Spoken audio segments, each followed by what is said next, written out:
네, 최신 경제 소식을 빠르고 친절하게 전해드립니다. 스타트 경제 오늘은 허준영 서강대학교 경제학부 교수와 함께합니다. 교수님 어서 오세요. 네, 어서 오십시오. 세계 증시가 굉장히 혼돈인 상황입니다. 일단 밤사이 뉴욕 증시 결과 먼저 짚어주실까요? 네, 3대 지수 지금 다 빠졌고요. 사실 나스닥 기술주 중심이죠. 3.4% 빠졌고 S&P 3% 빠졌습니다. 이렇게 두 개가 이렇게 많이 빠진 거는 2022년 9월 이후에 한 2년 만의 일이고요. 왜 이렇게 빠졌냐라고 보면 결국 지금 앞에도 꼭지에도 나왔지만 미국의 리세션에 대한 경기 불황으로 지금 가는 것이 아니냐에 대한 공포가 조금 있는 것 같습니다. 최근 들어 지표를 좀 보면 실업수당 청구 건수가 좀 늘었고 비농업 부분의 신규 일자리가 생각보다 좀 덜 생겼습니다. 거기다가 제조업 PMI라고 하는 구매 관리자 지수라고 하는 것이 50 밑으로 떨어지면서 8개월 만에 가장 큰 폭으로 떨어진 상황이거든요. 전반적으로 봤을 때 저희가 최근까지 가지던 생각들, 연준이 인플레이션에 대응하기 위해서 이렇게 금리를 빠르게 올렸는데도 불구하고 미국 경제가 그걸 버텼다라고 우리가 생각하고 있었는데 그것에서 갑자기 시장의 뷰가 결국은 어딘가가 부러지고 있는 것이 아니냐, 결국은 그래서 경제가 이제 침체 쪽으로 가는 것이 아니냐에 대한 공포가 가장 큰 이유인 것 같고요.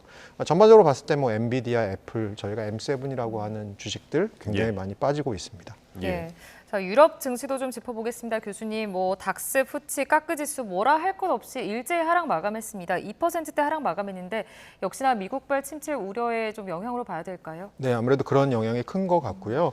올해 세계 경제 성장률 전망치를 보면 미국이 한 2.7% 정도 성장할 것으로 예상되는데 비해서 이것은 IMF의 추산치입니다. 그런데 유럽 같은 경우는 올해 1%가 채 못 되는 성장률이거든요. 그럼 어떻게 보면 세계의 많은 자금들이 미국으로 몰렸던 게 조금 이해가 되는 부분인데요. 미국발로 그렇게 성장 엔진이 좋았던 미국에서 이런 일이 벌어지다 보니까 아무래도 상대적으로 성장 엔진이 조금 더 차가웠던 유럽에까지 영향을 미치고 있는 것 같습니다. 다만 유럽 방금 전에 앵커께서 말씀해 주신 대로 유럽에서는 지수 하락률이 한 2% 정도 되는데요. 이게 최근에 이제 어제 있었던 아시아 증시의 하락률이 보통 한 10% 정도가 좀 넘거든요. 그런 거에 비하면 좀 적은데 그 이유는 아시아 증시는 상대적으로 좀 기술주의 영향이 좀 크고요. 유럽 증시는 기술주보다는 뭐 제조업 이쪽의 영향이 좀 크기 때문에 그런 것들이 좀 반영돼서 상대적으로 좀 덜 빠진 것 같긴 합니다.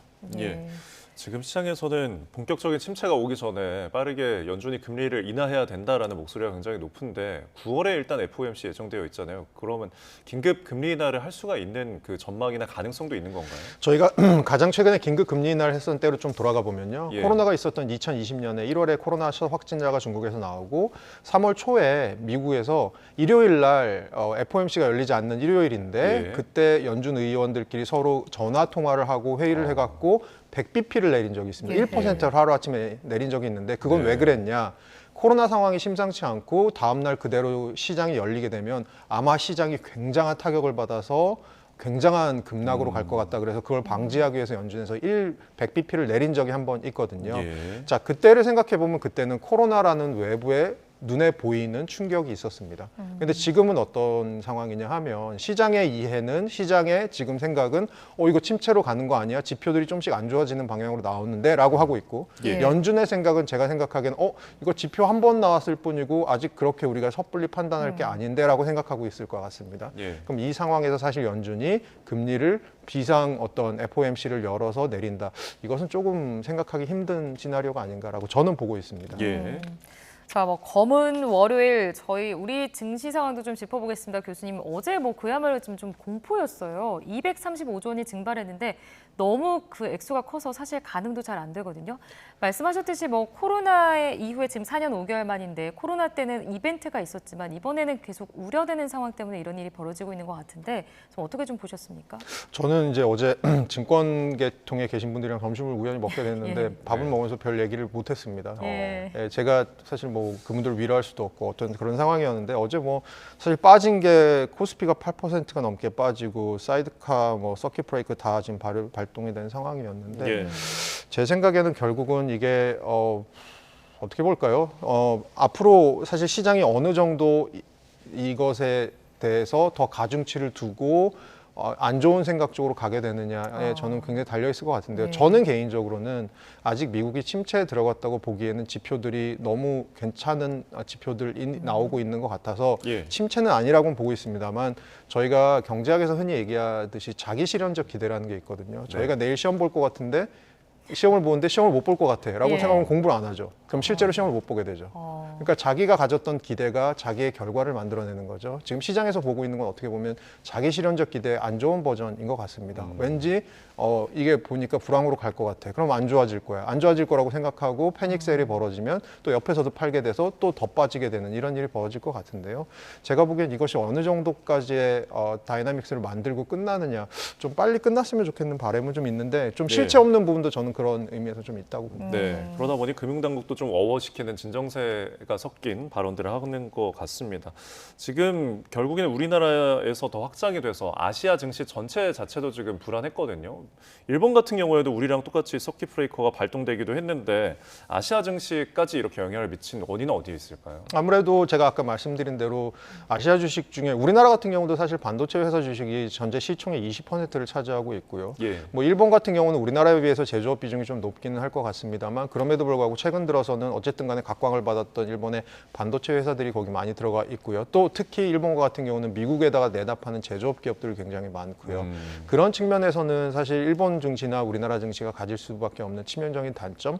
거기다가 대만 가권 지수 같은 경우도 어제 거의 뭐 10% 근처까지 빠졌는데 그렇게 네. 봤을 때는 가장 큰 게 TSMC도 어제 9% 넘게 빠졌더라고요. 예. 전반적으로 아시아 증시들이 갖고 있는 수출 주도형 중심의 어떤 증시 구조 그리고 그 수출 중에서도 반도체나 대미 수출 중심의 어떤 구조들 이런 것들이 아무래도 아시아 증시가 미국의 어떤 그 리세션에 대한 공포와 밀접하게 연관을 맺을 수밖에 없는 그런 이유가 있을 것 같습니다. 예. 교수님 수출 중심의 구조에 이어서 또 엔크리 청산 움직임도 우리 증시에 좀 악영향을 줬다라는 분석도 있더라고요. 어떻게 보세요? 네, 맞습니다. 그러니까 엔캐리 트레이드라는 게 결국은 일본에서 금리가 싸니까 일본에서 금리를 빌려서 상대적으로 금리가 높은 혹은 수익률이 높은 해외의 어떤 자산을 사서 이제 투자를 하는 그런 방식인데요. 최근 예. 들어서 일본 중앙은행이 저번 주인가요? 금리를 0.25%로 금리를 올렸습니다. 네. 기준금리를 인상했고요. 그런 영향으로 이제 엔화가 예전보다는 약간 강세로 가는 분위기가 있습니다. 이렇게 엔화가 강세가 되다 보면 외국의 엔캐리 트레이드 나가 있는 자금들은 환차손이 조금 발생할 수 있고요. 예. 그리고 외국에서 주식들이 이렇게 어제처럼 미국이나 우리나라 주식들이 빠지기 시작하면 수익률 측면에서도 이제 잃는 게 생기는 거죠. 그래서 이중으로 안 좋은 일이 벌어지기 때문에 이 자금들이 빨리 일본으로 돌아갈 가능성이 좀 있습니다. 그런 측면에서는 우리나라에 들어와 있던 엔캐리 트레이드 자금들이 빠지는 거, 미국에 들어가 있던 엔캐리 트레이드 자금들이 좀 빠지는 것들이 각각의 나라의 주식시장에 조금 하방 리스크로 작용을 하는 것 같기는 하고요. 예.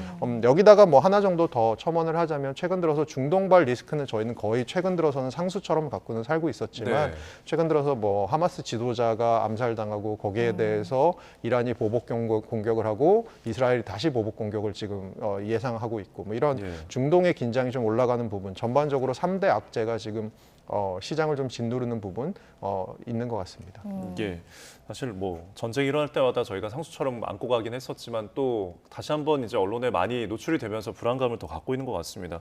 지금 이렇게 불안한 요소들이 많다 보니까 위험 자산으로 분류되는 비트코인 같은 경우에도 많이 하락을 했죠. 비트코인 같은 경우는 지난달 이제 7월 17일 날 무슨 일이 있었냐면 트럼프 예. 전 대통령의 총격 피격이 있었고요.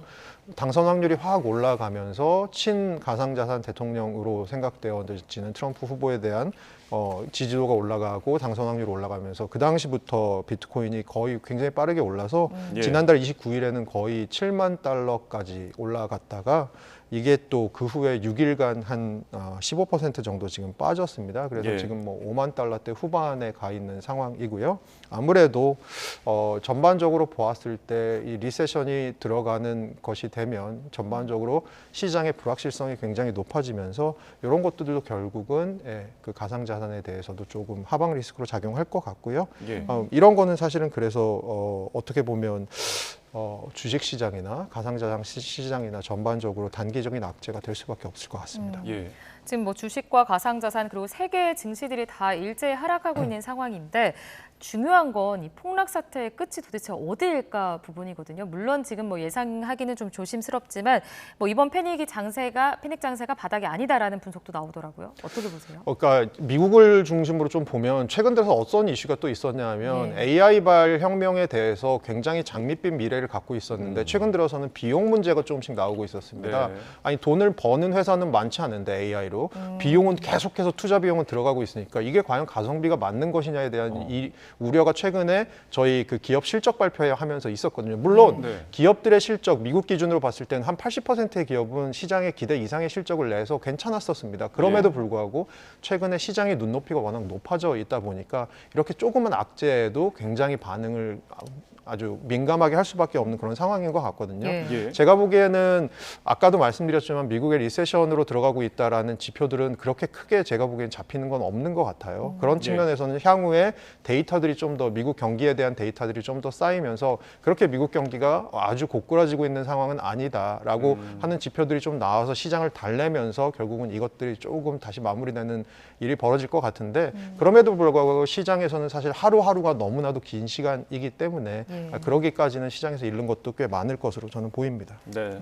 뭐 우리금융당국 또한 이제 어제 긴급하게 시장점검 회의를 열었는데 결이 비슷한 것 같아요. 이게 지금 과도한 낙폭이다라는 입장인데 교수님께서는 그 역시도 좀 동의하시나요? 네, 말씀드린 대로 저도 과도한 낙폭인 것 같다는 생각이 동의하고 약간 그러니까 근거가 없거나 실체가 없는 부분에 대해서 저희가 너무나도 많은 베팅을 하고 있다고 생각하고요.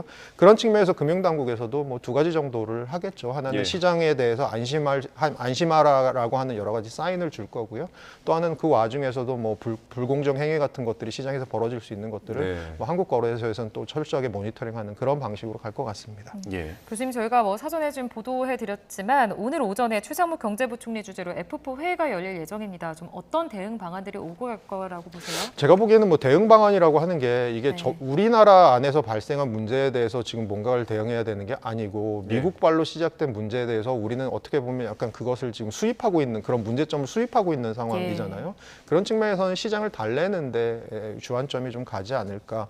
시장에 대해서는 안심하라라고 하는 메시지를 여러 가지로 보냈는데 또 최선을 다하지 않을까라고 생각하고 있습니다. 네. 결국에는 해외 이슈로 일어난 지금 현상이기 때문에 환율 시장도 좀 주목을 해야 될 것 같은데 어떤가요? 환율 시장이 어제 그 1,370원까지 떨어졌다가 1,370원까지 다시 조금 올라갔는데요. 네. 두 가지 흐름이 있다고 보시면 됩니다. 미국발로 어쨌든 금리 인하가 눈 앞에 와 있으니까 9월쯤 할 거라고 생각하면 그러면 이제 달러가 좀 약세로 갈 텐데 지금 또 이렇게 미국발 리세션 공포 있으니까 안전자산에 대한 선호, 그럼 달러에 대한 약간 또 강세 흐름이 있을 수 있거든요. 예. 이 둘 사이에서 왔다 갔다 엎치락 뒤치락하는 상황으로 보여지고요.